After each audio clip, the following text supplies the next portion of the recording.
gentlemen. Hello, hello.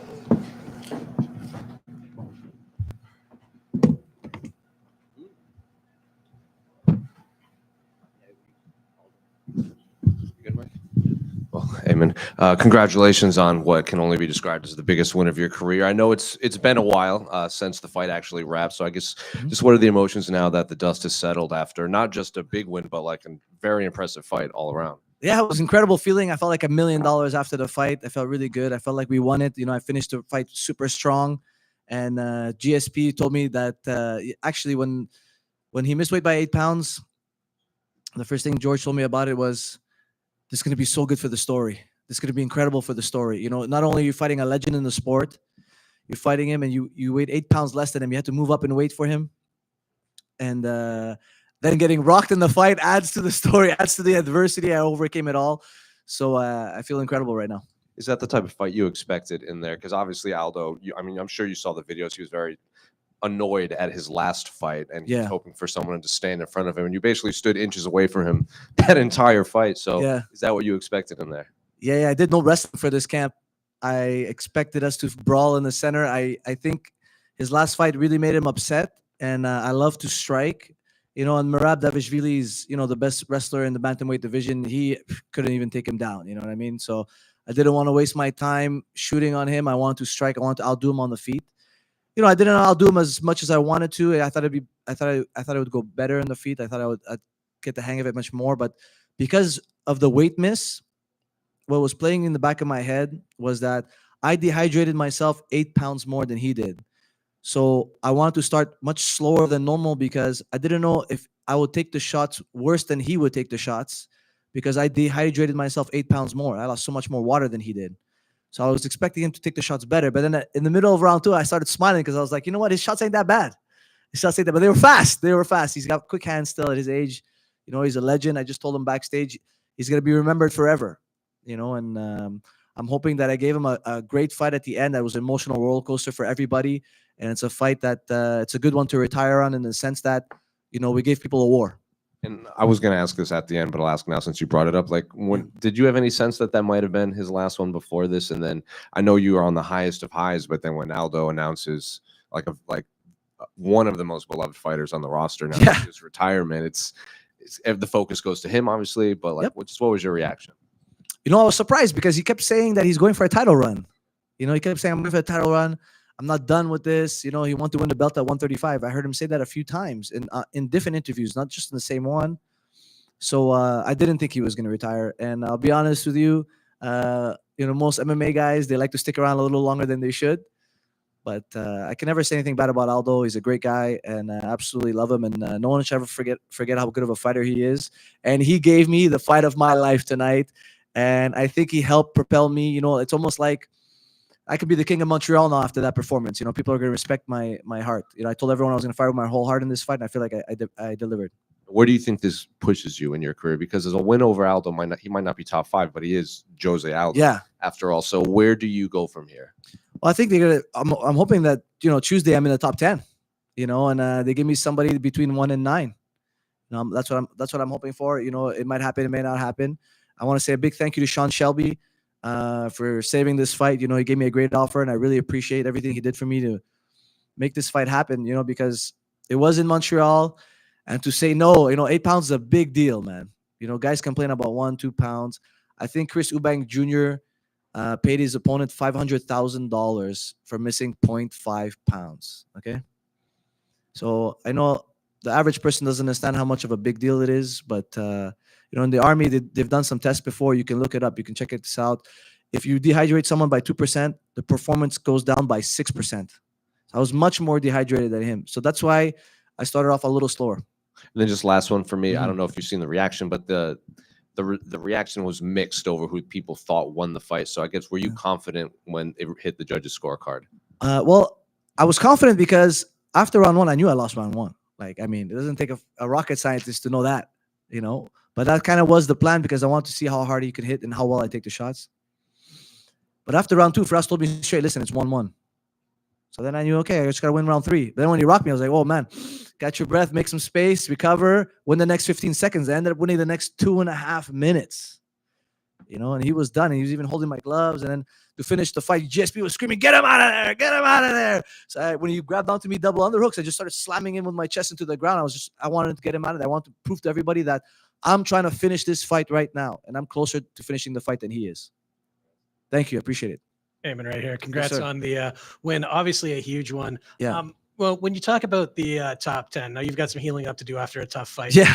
How important is it also to try and stay active this year? Because I know in the past Yes. it's been kind of a struggle for you. Yeah, well, it's only been 6 months since my last one, and I feel like that's pretty good. And then I'm gonna have another one this year, depending on what they tell me about my concussion. I got rocked. You know, it is what it is. I recovered super well. I'm gonna see the PI. Actually, I'm gonna take my family on vacation in Vegas, so I'll go swing by the PI as well and get tested and get everything done while I'm there, and see what the timeline is. Maybe September would be good.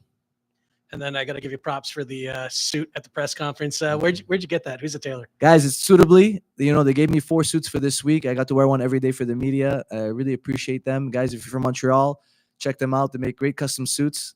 And the brothers, they work so well together. Thank you. Thank you. I appreciate that. Even just Yes, real sir. quick. Oh, yep. You know, with Who is it? Yeah. Okay. Sorry. Yeah, Yep. just last one in English, I think. Yep.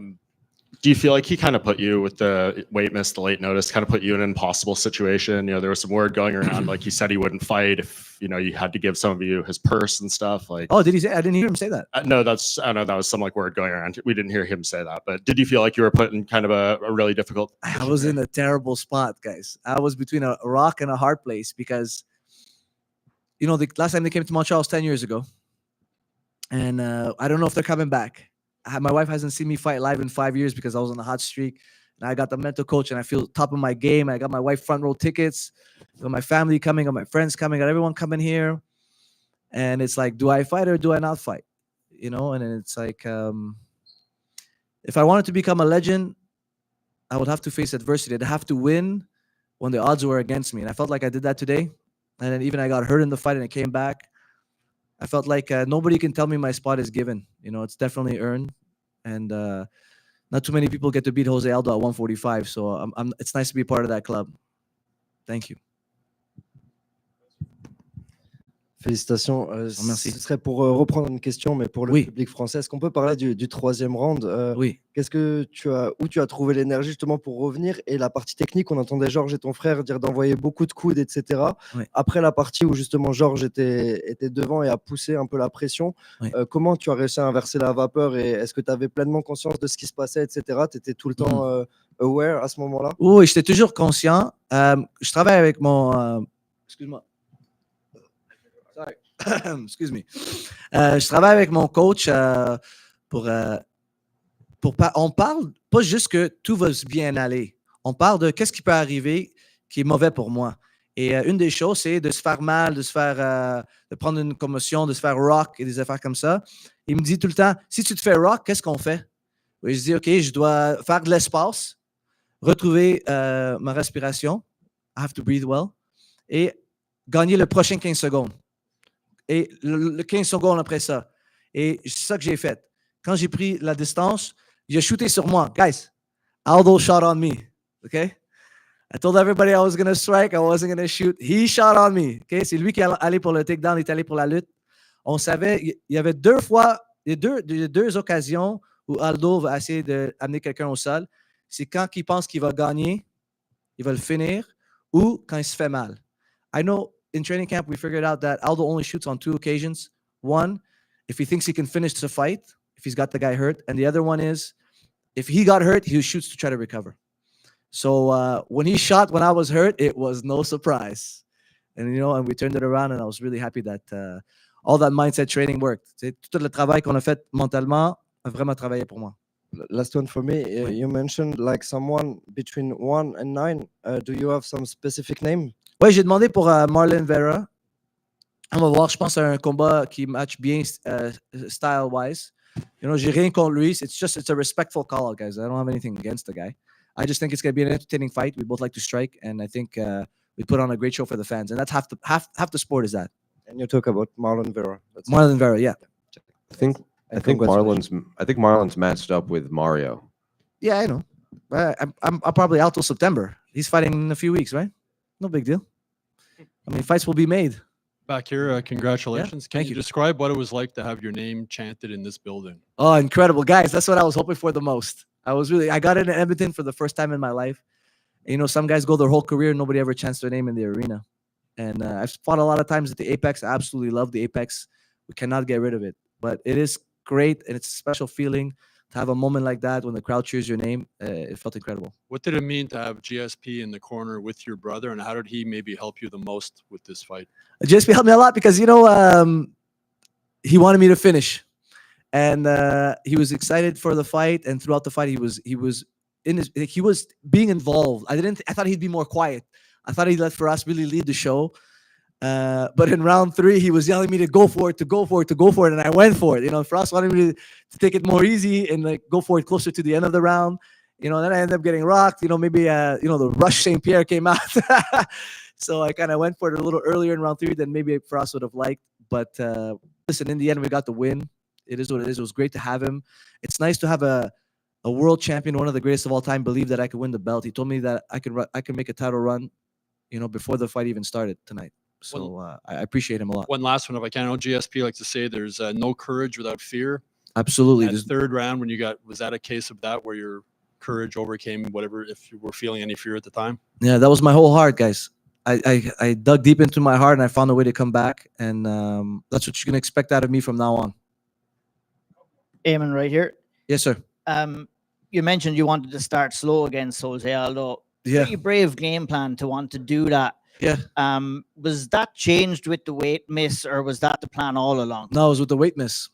The plan was to be way more aggressive early. One of my teammates, Rob Font, fought Jose Aldo, and if you watch that fight, he was doing amazing, man. Until the last 10 seconds of round 1 when he got dropped, he was smoking him. And, you know, I mean that respectfully. Like, he was just winning the round and then he got dropped, man. And it is what it is. And Aldo hurt him. You know, Aldo won the fight. But I wanted to do the same, but not get dropped at the end of the round.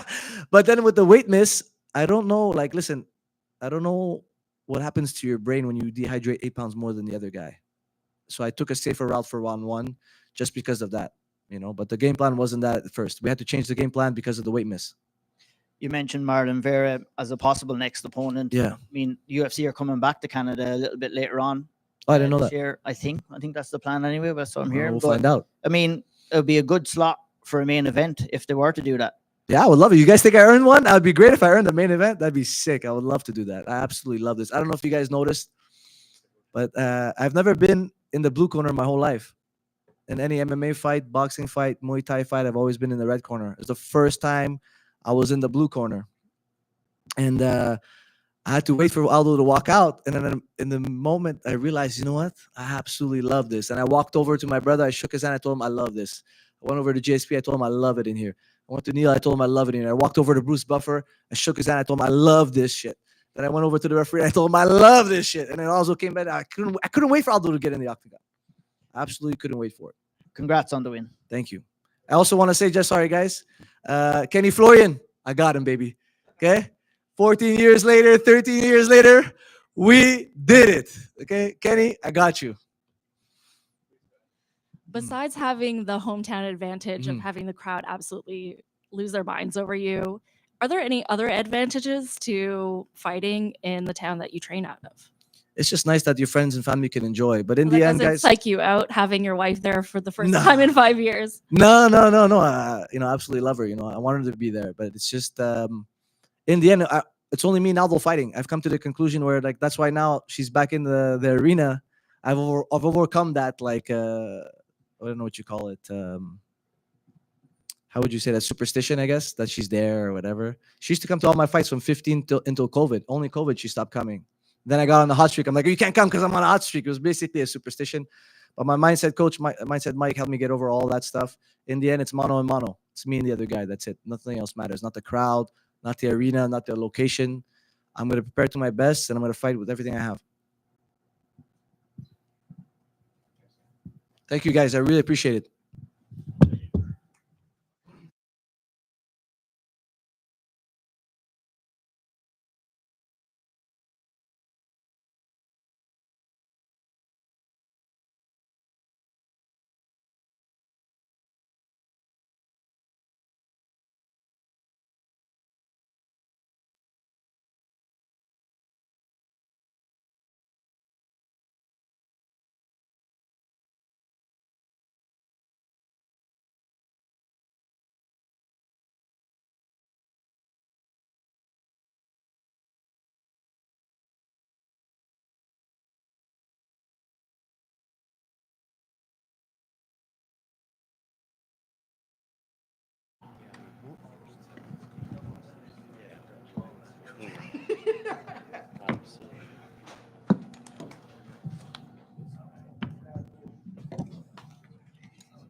Good evening, everyone. My name is David Shaw. I'm the Executive Vice President, Head of International and Content for the UFC.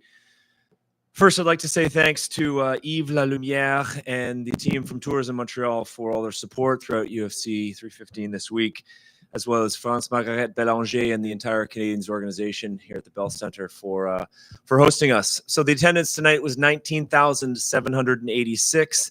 The gate was 6 million USD, which is 8.4 in CAD, the highest grossing event in arena history that's non-hockey. Fight of the night goes to Belal and Jack Della. The performances go to Jasmine and Marc-Andre Barriot.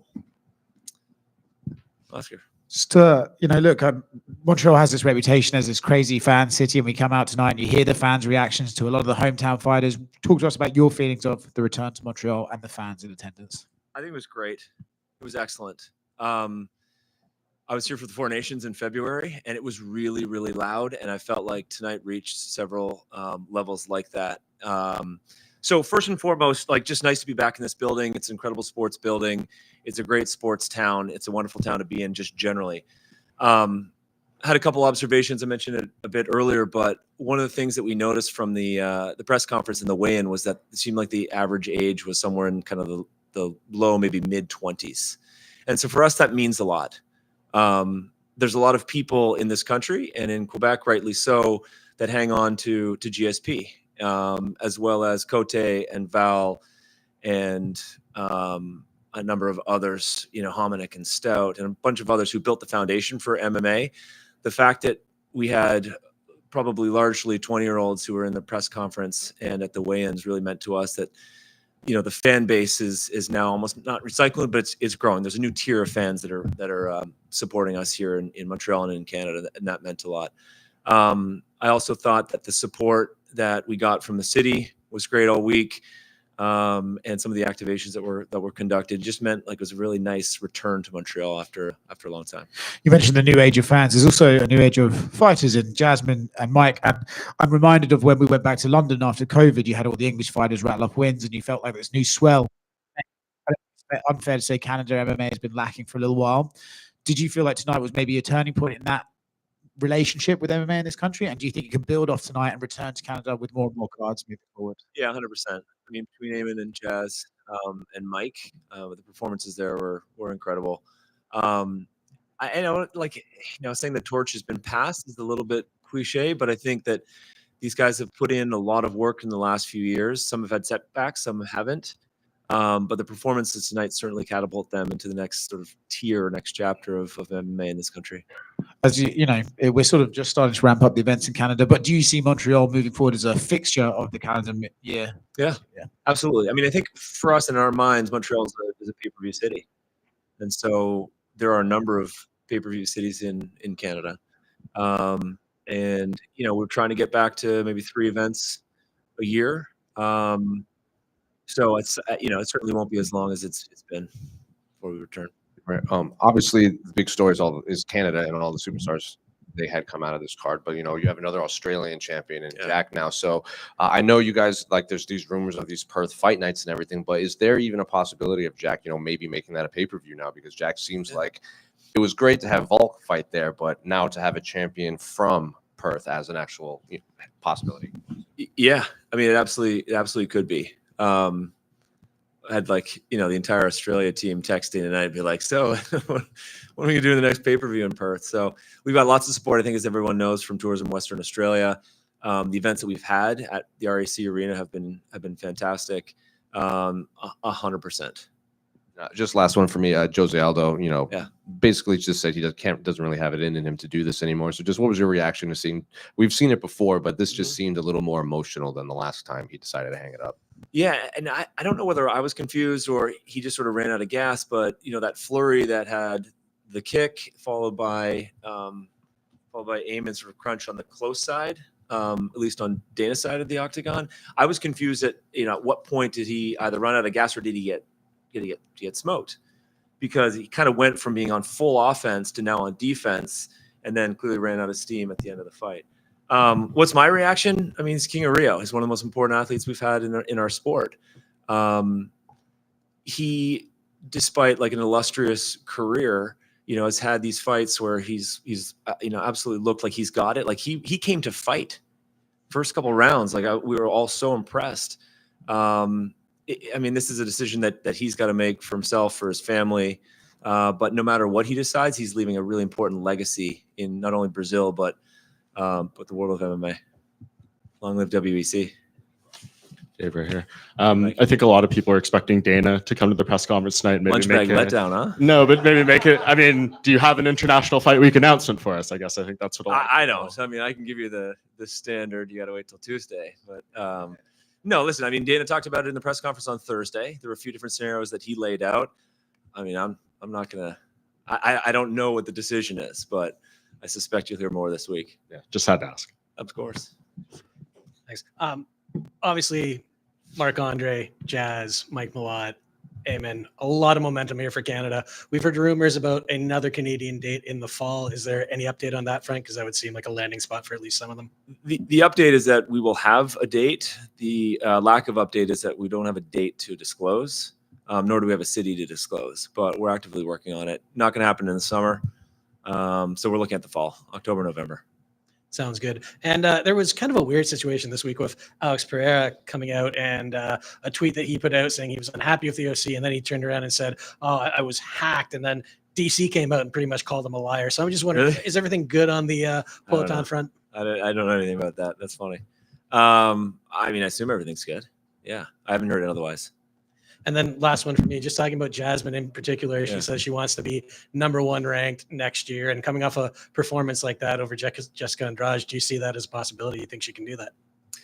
Yeah, I think, in talking to Sean and Mick after the fight, and one of the decisions that went into, I think, her getting the performance bonus was the fact that, she really just handled Andrade.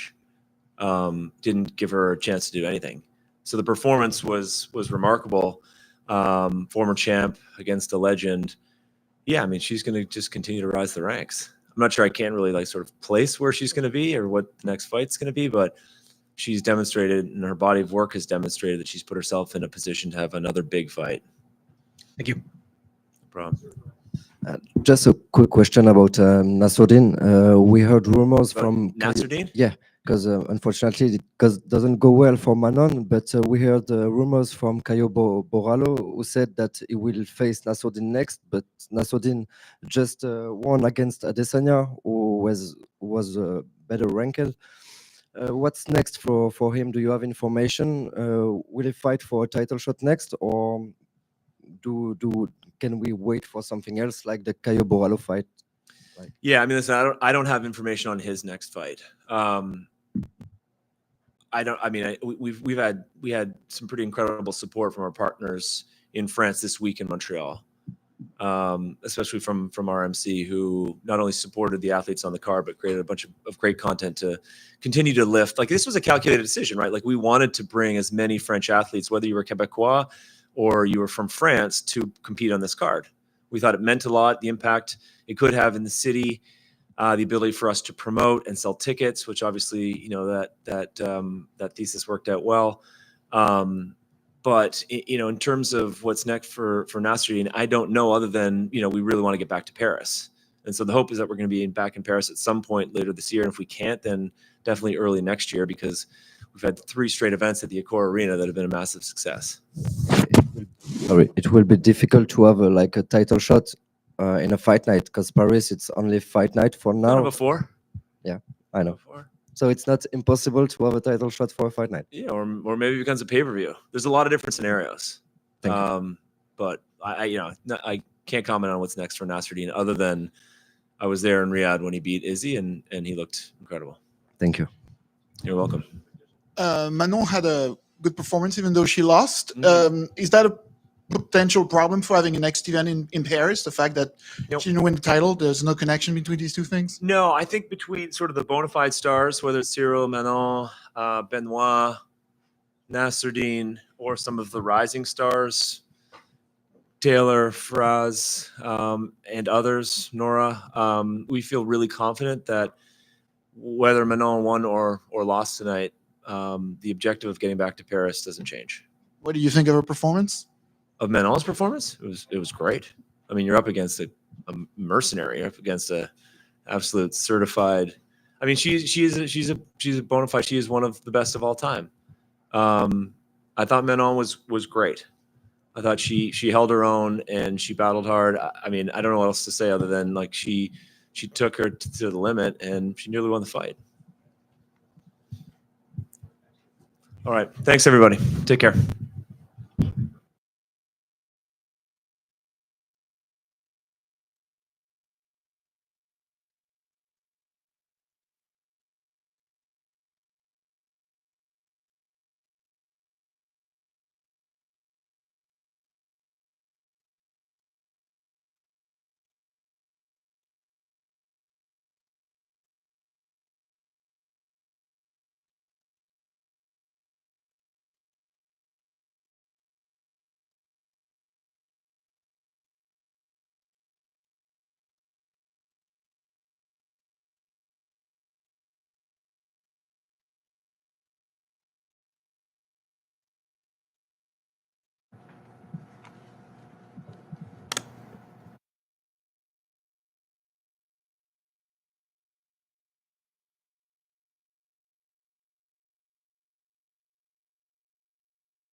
Valentina, right here. Congratulations on another successful defense. I'm curious, just how did that fight play out in there compared to what you expected and what you had prepared for against Manon?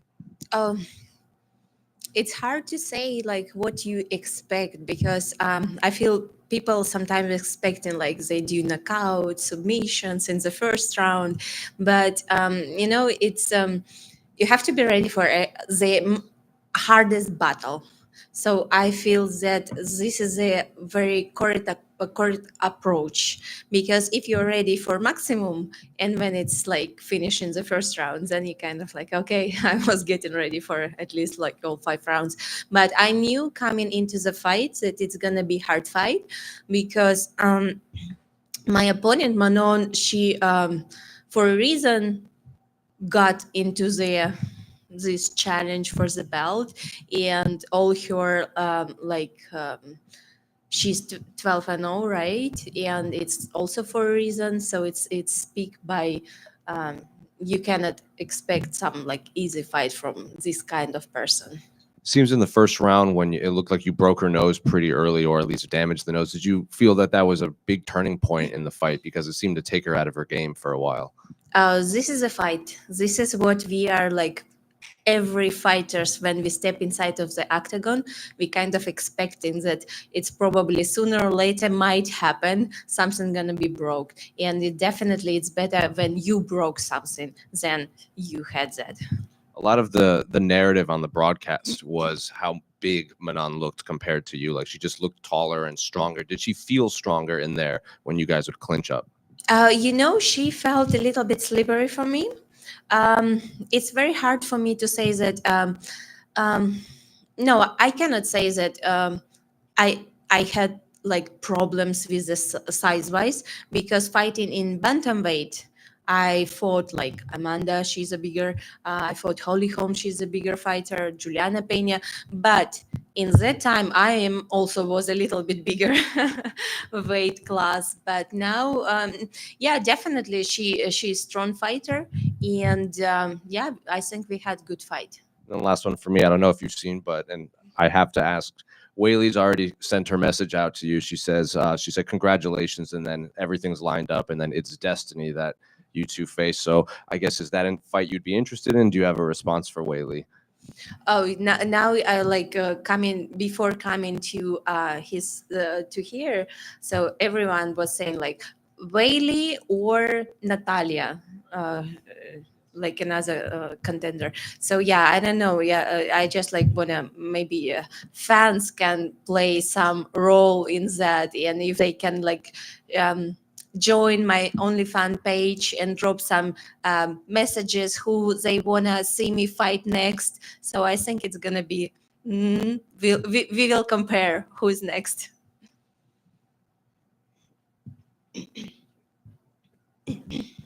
Just a quick one right here. I think a lot of people were expecting the crowd to really get behind Manon because she was French and we're in a French-speaking province, but there were a lot of Valentina chants. What did you think of the crowd reaction tonight?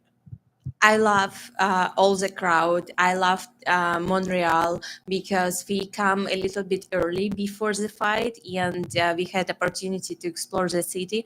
It's really beautiful with all architecture, with all parks, nature, very gorgeous.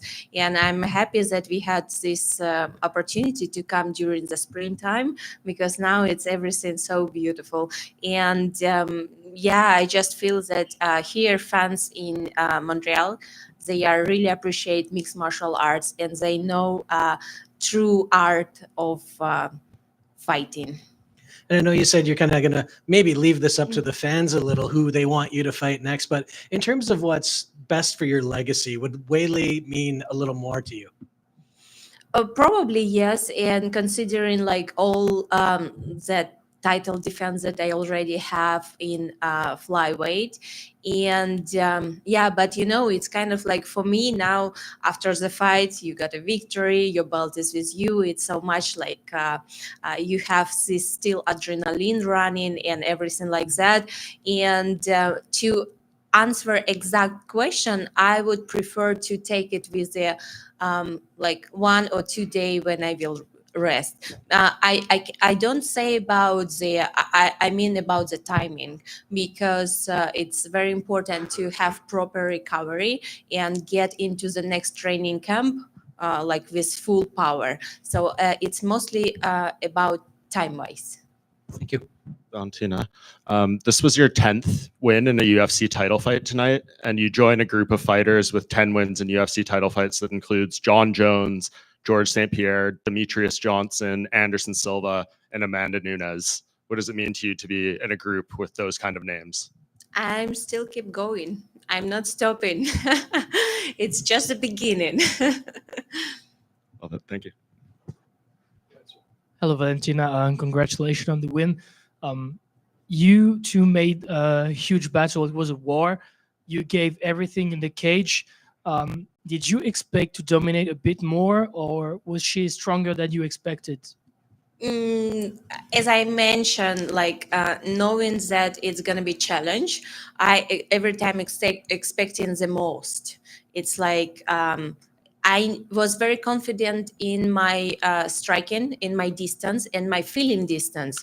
So this is very important because you can be good at striking, but you can completely not feel distance, and you have wrong approach, and that's why it's kind of like it's very important to have this feeling.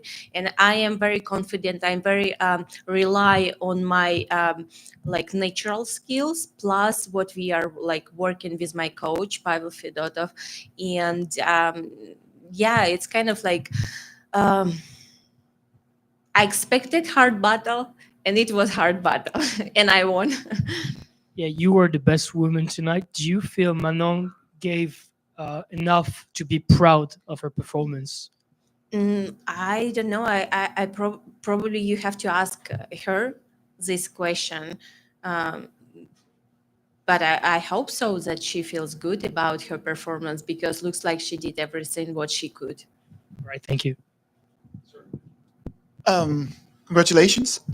Manon threw a lot of kicks at the beginning of the fight, but it seemed totally inefficient. You could always find a way to just counter it. How much did you work on that? How much were you expecting? Because she comes from karate. How much did you expect those kicks coming in, and how did you work to stop that strength of hers? When I right after the fight, I spoke to DC, and he asked me the question very similar about fighting the southpaw, and same answer. During my fighting career, my main partner, one of the main partners, was my sister, and she's southpaw, and her kicks and her punches it's uncomparable. So the speed, the power, and everything, and being like working with her during all these years, it's kind of like now when Manon throw the kicks, I kind of like see them from the very, very far. Yeah, thank you. Valentina, congratulations on the win. And as Mike said, congratulations on being one of the best UFC champions we have.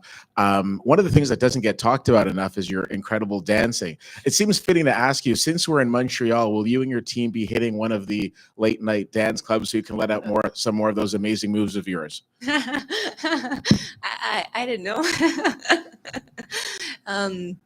Actually, like for me, dancing, it was a very huge part always, because when I started my martial arts, it was like parallel. I was dancing and fighting, but then it turned like more fighting than dancing. But I still trying to have at least like few moves during the fight. But in my free time and spare time, if I'm not too sore tomorrow, probably, yeah, I will ask for this opportunity. Congratulations, Valentina. One question: how do you stay motivated after all these wins to stay at the top? And what's drive you like a challenge for the future today, as so many wins? Because it's hard to understand what's drive you again and again into this cage. I feel when you love something, what you do, you don't have extra motivation to have. You don't have to have extra motivation in terms of money, in terms of like number of to win belts or something like that. You just do what you love, and you are trying to be the best in what you are doing. And I started to do martial arts when I was 5. Now after like 32 years, I keep doing what like I started back then, and surrounded by amazing people who helping me all the time. Definitely my family, my coach Pavel, our friends, my training partners, like from El Paso, from Las Vegas, Andrade Muay Thai, Zen martial arts, culture from New Jersey. Here we met like good new friends in from 3-Star Academy, and I feel like all this together combination, this is already motivation. And when you feel this joy and you have these people in your life that bring joy, it's kind of like the best feeling ever that anyone can have.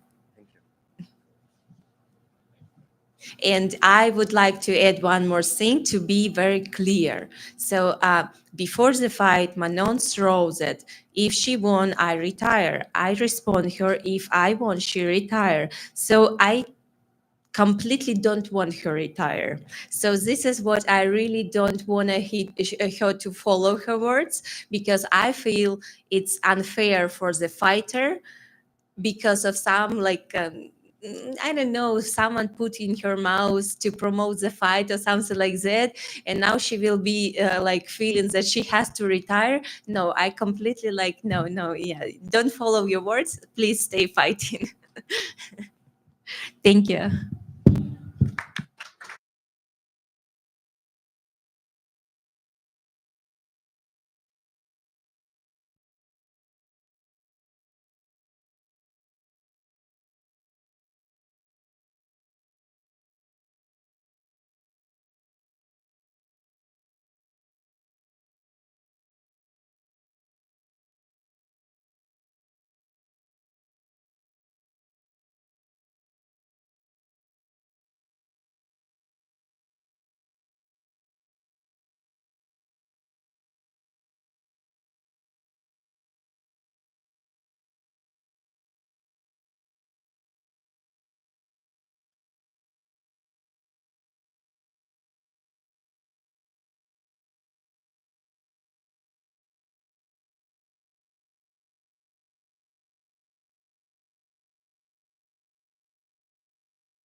Let's keep this short and sharp. Places to be. First of all, congratulations on the victory. It was a bit of a war in there. I don't know if people would have maybe expected that from Belal, but what were you expecting it from him? Yeah, I was expecting a tough fight. Obviously, he's a good fighter, pressure fighter, good wrestling, good. He's pretty well rounded. So yeah, I was expecting a tough fight. Were you surprised perhaps that he didn't go for as much grappling exchanges or takedowns as we usually see from him? Not really. I mean, he was saying he wasn't going to shoot takedowns, but I was expecting a all-round offense, and yeah, I guess you can never expect anything. You just got to roll with it, and I feel like what I did. I felt like most of your best exchanges were sort of in the pocket against the fence. Was that an area you knew you were going to find yourself in, or was you just going with the flow of the fight? Going with the flow. I was trying to the game plan was to stay off the fence. I feel like he does his best work on the fence, so I was trying to stay off the fence. But he was just walking down, pushing me up against the fence. But I felt like my footwork. I felt like every time he came in, I was able to hit him and then get off the fence.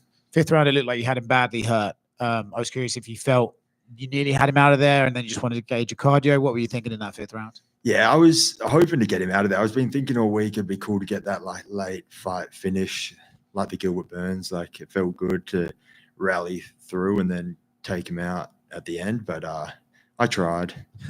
Confident you had the win when he went to the judges?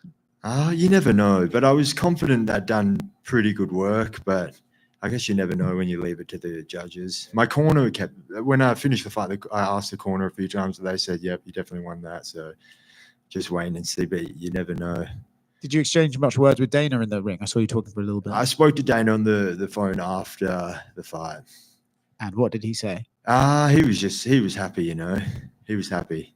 I mean, happy for me, not happy for that Belal lost or anything, just happy for me. And yeah, I guess we'll see what they think's next. Yeah, two more quick ones for me. It does seem like Islam's on Twitter already saying it's time to be double champion and all the rest of it. So it seems like you are the fight he wants. Do you think that's the one that makes the most sense? I think that a lot of good welterweights. Obviously, I think Islam's what he's done is probably giving him. I think he deserves the shot if he wants to step up. But I guess that's not my call. It's up to the UFC. And last one for me, a little bit outside of tonight. Back to the press conference on Thursday. Someone asked you about Ian Gary's son giving you M&Ms. You had an interesting comment to make. I wonder if you wanted to expand on that. I mean, I said what I said, and that's what I think. Jack, you're here. The conditions for this fight, not ideal, right? Like the long layoff coming from injuries and stuff, far travel. How much more gratifying is the win knowing that you went through a lot of stuff coming into this? Yeah, it was obviously not ideal, but I felt like honestly, from hindsight, I think the layoff was good. Got the fire going again. Got back in the gym, worked on stuff, but I think the layoff was good. Otherwise, I would have just been hammering out fights. So a bit of a layoff, and then we can get back on the horse. Yeah, and I know you said coming in, you did a lot of visualization. How did the reality of what unfolded tonight and your feelings compare to all the visualization leading in? Yeah, I mean, I thought it was going to be a tough fight. It was a tough fight. I feel like I confused him with the footwork. Just thinking back, I have to watch it back. I believed I could stuff the takedowns. I believe I did that. So yeah, it all worked out well. And yeah, the feeling of winning the belt, I've tried to visualize it, but obviously, yeah, the moment is it was a special thing to get the belt. Yeah, and I mean, thinking about an Islam fight, I mean, how much do you think you showed that maybe him and his team will kind of be worried about, and like how you were able to stop certain things with Belal in there? Do you think this is a great foundation for a fight like that? Yeah, Islam's I think it's a good practice match for Islam. And I guess just last thing, what would it kind of say about you if you can go in a 2-fight span from not being the champion to beating Belal, who I think is, up there in pound for pound, to beating the #1 pound for pound fighter in the world? It's a pretty good, a good run, but it's just the beginning. I think beating Islam would be this is just the beginning. Jack, over here. I know it's still fresh. You've only been the champion for, I think, less than an hour or so. But I guess looking forward, like, what do you want your title reign to look like? Like, do you want, like, these super fights? Do you want to just stay active and rack up the rubies? What would be the ideal title reign for you? Yeah, racking up the rubies. I wanted to get some finishes, I really was trying to get the finish, but it'd be nice to be a champion that gets back-to-back finishes. But obviously, I couldn't get it tonight, but we'll go back to the drawing board, keep working, and I think there'll be a lot of stuff to take away from this fight, and next fight you'll see a better version of me. Dave Shaw was in here, and I asked, Australia has another champion. They're supposed to do a fight night in Perth, and he said like there is a world where that could become a pay-per-view now that Western Australia has a champion. So is that going to be something you're going to be pushing for? I think it makes sense. Obviously, Volk and Islam fought in Perth a couple of years ago, and that was a great fight, you know. And yeah, people think Volk, it was a very close fight. Volk did good, so I think it makes sense. A bit of a story there, and obviously, yeah, Perth blew the roof off RAC, and I think if we could do it with the hometown kid defending the belt, would be even better. And Islam's already tweeted at you a few times, and like the most recent one, he says, "You're not Volk. I'll show you there at different levels. Keep my belt clean." Do you have any response to Islam? No, come get it. Come get it. And just last one for me. Obviously, that belt specifically has a lot of history in this arena. Specifically, George St. Pierre's obviously been around. Have you had a chance to talk to him or meet him at all throughout this week? He even just before we walked out, he came into the locker room, and just to I guess, yeah, be in the same room with him is pretty cool, especially in this building. And yeah, he's obviously done great things with this belt. So just to be able to get the belt here, it's exciting stuff. And I think it's the start of another good reign. Sick. Thank you.